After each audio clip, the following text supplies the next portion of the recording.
When I make my videos, I often check the YouTube comments and the messages I get on Discord for suggestions as to what I should be doing next.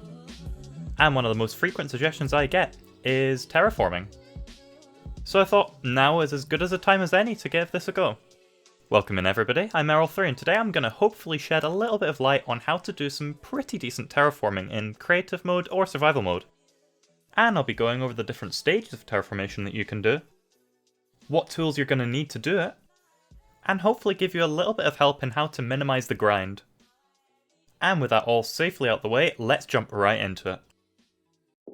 Now the very first step for terraforming is always going to be to make an area that you can terraform on, and that's going to involve clearing out the whole area that you want to work on.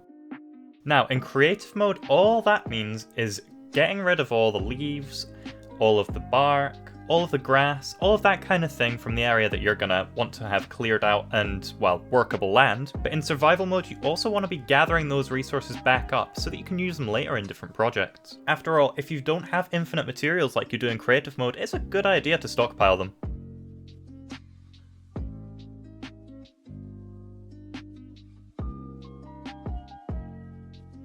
The next step is to use those resources you just gained from clearing out the terrain to fill in any blemishes that might have been in it. So that's stuff like caves, random water lakes that you get sometimes just beneath the surface, etc, etc. And generally, the more thoroughly you do this stage, the easier the rest of them are going to be. After all, if you don't have caves to worry about falling into, everything else is going to be a breeze. Or, relatively a breeze. Some people might consider this to be terraforming, but I consider it to just be the clearing stage still, as really all you're doing is making some space to build whatever you want in, like a house, some villagers, or an enchanting table. So if all you're doing right now is terraforming for a survival build, this might only be the step that you want to go to, and that's perfectly fine. However, if you want to take things further, either in survival or creative mode, you're going to need some more advanced tools than this. In survival mode, you're gonna want to have fully enchanted tools, otherwise it's just gonna be too grindy, but in creative mode you have the joy of command blocks, so that's gonna help out a lot here.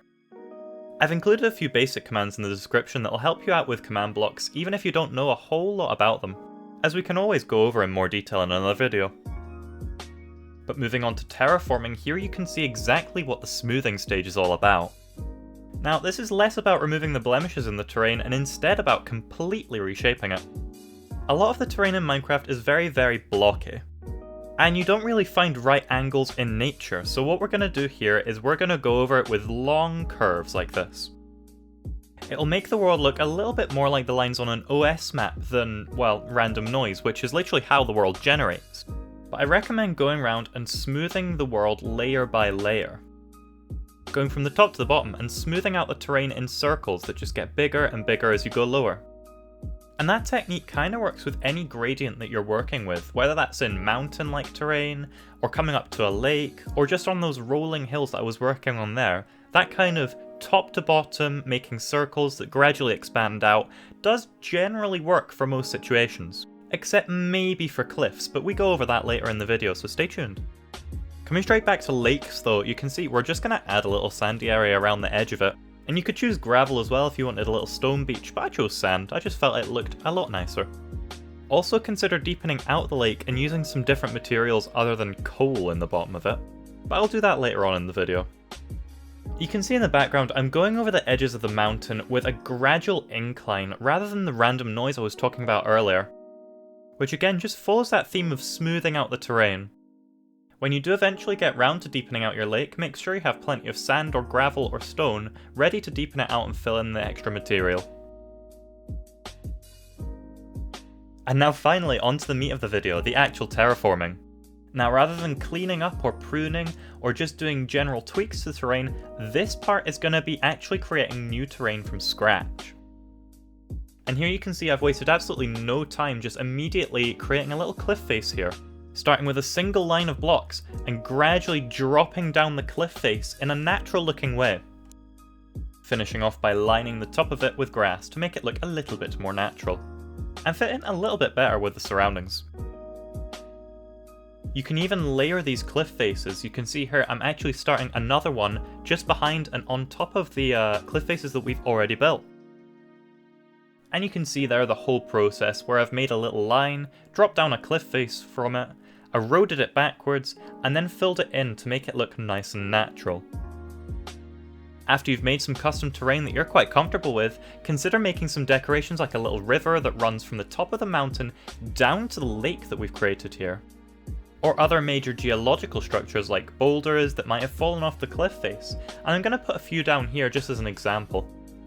Now remember, when you're making these, you want to actually have them look not like monoliths, but instead like they've been eroded over time, so make sure you dot a little bit of scree around the base of it.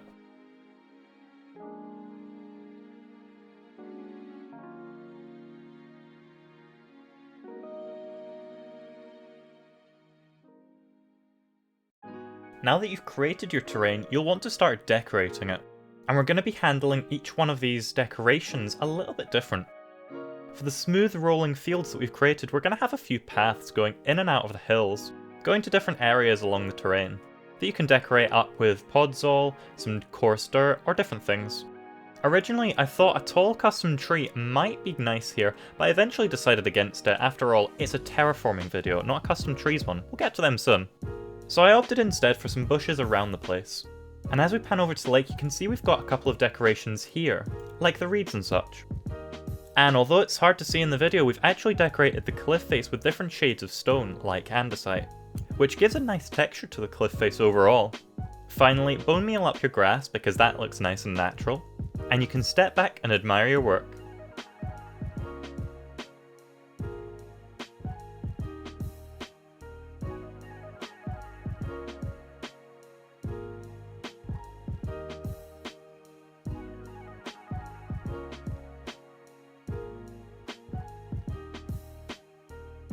If you found the video useful, consider leaving a like and subscribing, as it does help the channel grow.